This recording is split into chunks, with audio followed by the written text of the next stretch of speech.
अस्सलामुअलैकुम वरहमतुल्लाहि वबरकातुहू। Welcome to the YouTube channel Chacha YouTube. और मैं हूं उमर फ़ारूक। आज हम मौजूद हैं मकबरा जंगीर, जो कि शादरा में दरिया रावी के किनारे और शहर से 5 किलोमीटर दूरी पर वाक़या है। आज हम इसका विज़िट करेंगे और देखेंगे और आपको भी दिखाएंगे। आए हमारे साथ रहें।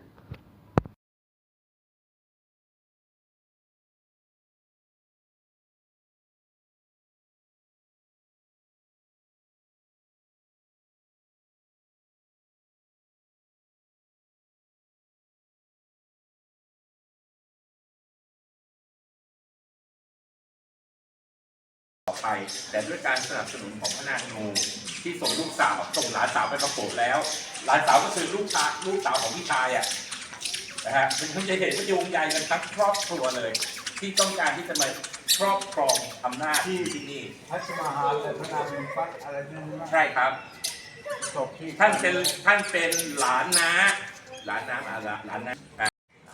เขาก็เลยดูเนี่ยพ่อของพระนางแก่แล้วเนี่ยเป็นเสนาบดีนะฮะรับราชการอยู่ที่เปอร์เซียแล้วเห็นได้ยินข่าวว่าทางนี้ต้องการข้าราชการก็เลยลาออกจากราชการเปอร์เซียมาสมัครที่โมกุลนะลูกชายก็ได้รับราชการลูกสาวต่อมาได้เป็นมเหสีพอลูกสาวได้เป็นมเหสีพ่อตัวเองก็ถูกสถาปนาเป็นอัครเสนาบดีกลุ่มทั้งหมดที่ชายได้รับตำแหน่งเป็น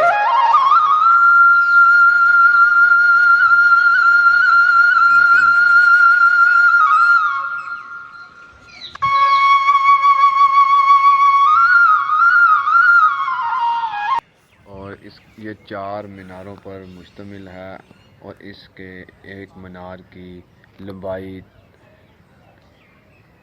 30 मीटर 100 फुट के लगभग है। और इनको ऐसे डिज़ाइन से तमीर किया गया है कि जब बारिश पड़ती है तो ऐसा लगता है कि ये रक़्स कर रहे हैं। ये मीनारों को अगर गौर से देखा जाए तो ये हल्के हल्के टेढ़े हैं।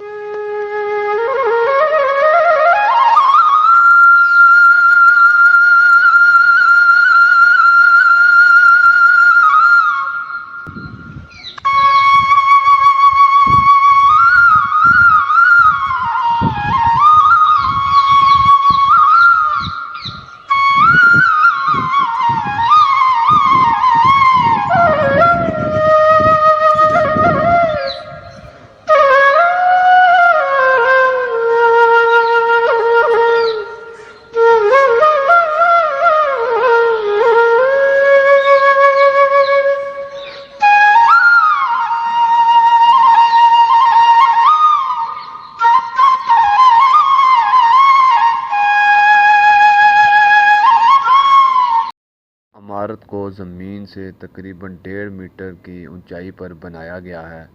शायद ये दरिया को मद्देनज़र रखते हुए सैलाब के ख़तरे से महफूज रखने के लिए बनाया गया हो। और इमारत का रकबा तकरीबन 120 एकड़ पर मुश्तमिल है और मज़ार के अहाते की लंबाई 283 फुट मरबा फुट है।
जितना ये बाहर से खूबसूरत है, इससे कहीं ज़्यादा ये अंदर से खूबसूरत है।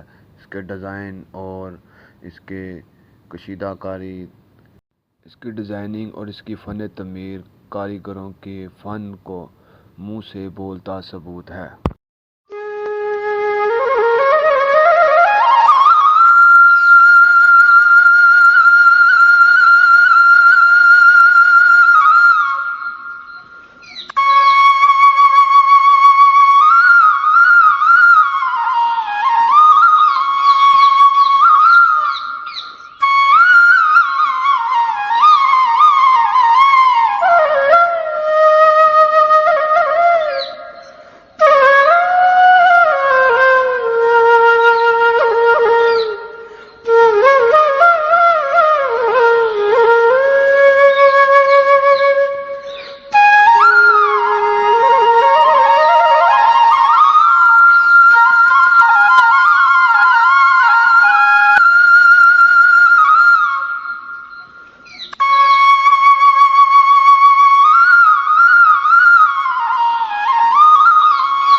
चारों तरफ में गेट मौजूद हैं, लेकिन सबको सिक्योरिटी के पेश नज़र बंद कर दिया गया है।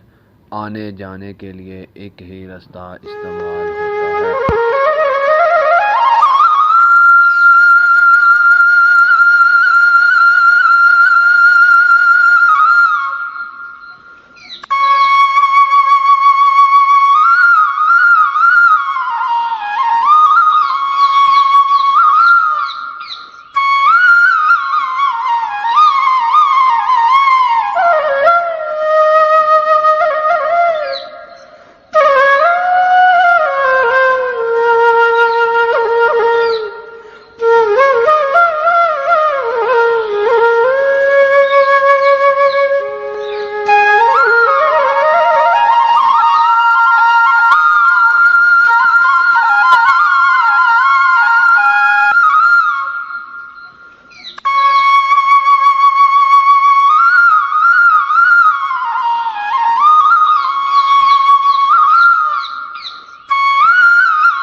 ऊपर बड़ी महारत से कशीदाकारी की गई है।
जहांगीर के मकबरे के अंदर आने के लिए इस्तेमाल किया जाता है। 400 साल गुजरने के बावजूद भी आज भी वो अपनी असली हालत में मौजूद है।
ये जहांगीर बादशाह जहांगीर की कब्र है, जिसके ऊपर बड़ी फन महारत के साथ डिज़ाइनिंग की गई है।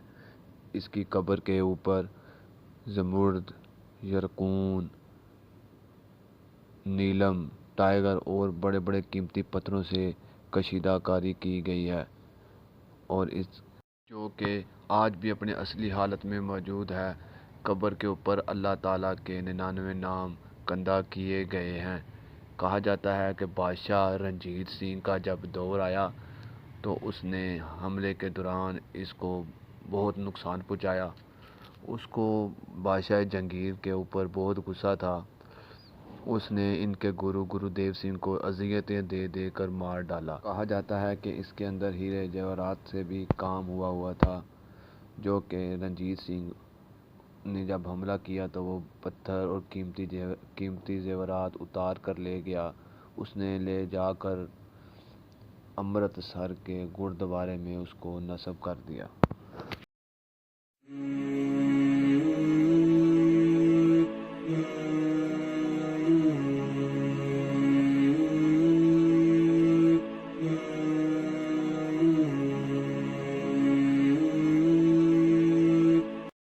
मज़ार कब्र के इर्द गिर्द और ऊपर डिज़ाइनिंग के साथ साथ इन अरबी ज़ुबान और पर्शियन ज़ुबान के ऊपर लिखा गया है, और बहुत ज़्यादा कशीदाकारी डिज़ाइनिंग की गई है। और इसका नाम भी इसकी कब्र के ऊपर नूरुद्दीन मोहम्मद जहांगीर, जो कि पर्शियन लैंग्वेज में था।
कब्र के ऊपर ऐसा महसूस होता है जैसा कि गुंबद बना हुआ है, लेकिन बाहर से देखें तो गुंबद नज़र नहीं आता।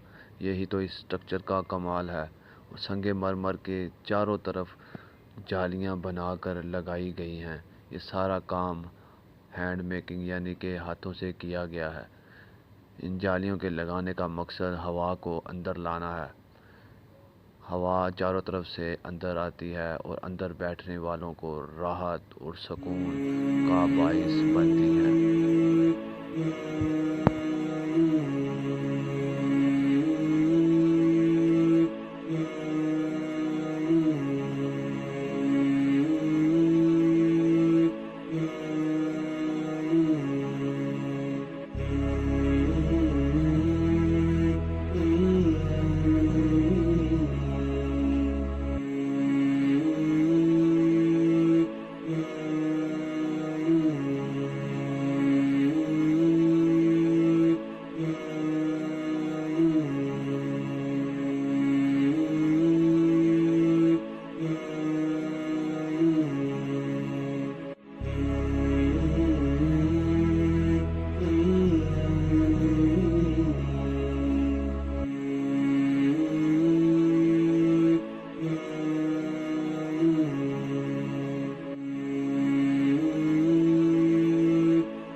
आताई जंगीरी में फुआरे भी नस्ब थे, चलते थे या नहीं चलते या कैसे चलते थे मालूम नहीं।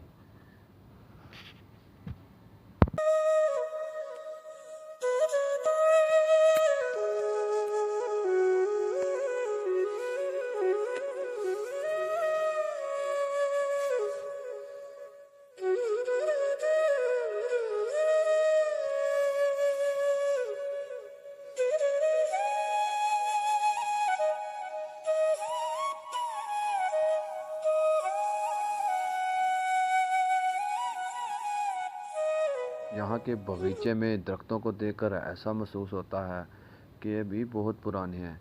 इनका हदूद अरबा, इनकी मोटाई, इनके कदो कामत देखकर ये अंदाज़ा लगाया जा सकता है कि ये भी तो उसी दौर से लगाए गए होंगे।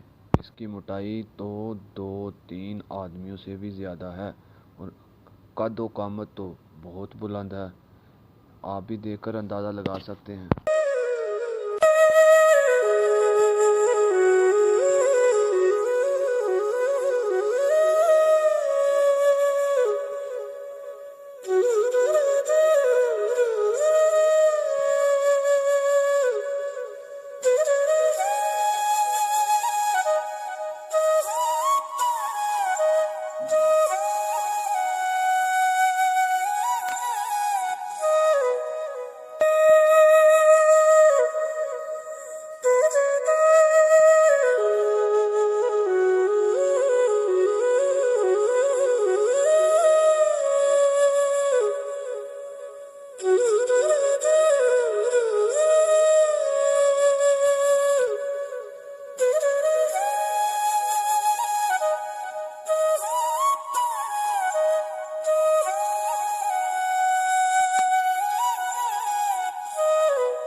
तो हम आ चुके हैं बाहर और ये बाहर वाला गेट है जो हाता है अकबरी